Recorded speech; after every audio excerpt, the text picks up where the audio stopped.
علیکم، میں ہوں مریم مشتبہ۔ آج کی ایک آیت اور ایک کہانی کے ساتھ ہم پھر حاضر ہوتے ہیں۔ آج کی ہماری آیت ہے بسم اللہ الرحمن الرحیم فَأَصْلِحُوا بَيْنَ أَخَوَيْكُمْ۔ یہ سورہ ہجرات کی آیت نمبر 10 ہے۔ اس میں خداوند عالم فرما رہا ہے اپنے بھائیوں کے درمیان اصلاح کرو۔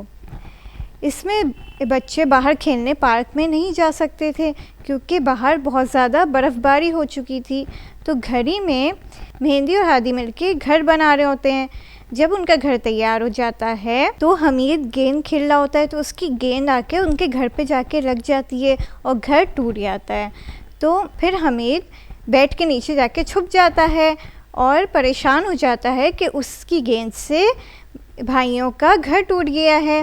تو زینب گھر آتی ہے، وہ جیسے گھر میں داخل ہوتی ہے تو سارا نے پورا واقعہ سنایا ہوتا ہے کہ حمید کی گیند سے دونوں بچوں نے جو گھر بنایا تھا وہ ٹوٹ گیا ہے۔ ہادی مہندی کی طرف گئے اور کافی دیر تک اس سے گفتگو کی، اور گفتگو کرنے کے بعد اس کی اصلاح کی کہ کوئی بات نہیں، اگر گھر ٹوٹ گیا تو کیا ہو گیا، یہ تو ہم نے بنا لیا تھا۔ اور اس کے بعد دونوں نے مل کے پھر سے دوبارہ سے گھر بنانا شروع کر دیا اور حمید کو معاف کر دیا کہ تمہاری غلطی۔ پھر کچھ دیر بعد حمید، ہادی اور مہندی اور باقی بچے بھی اس گھر کو بنانے لگے اور ایک ساتھ کھیلنے لگے۔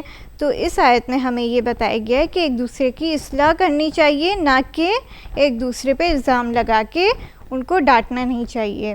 آج کی ایک آیت اور ایک اسٹوری ہماری ختم ہوتی ہے۔ اگلی ایک آیت ایک اسٹوری کے ساتھ ہم پھر حاضر ہوں گے، تب تک کے لیے خدا حافظ۔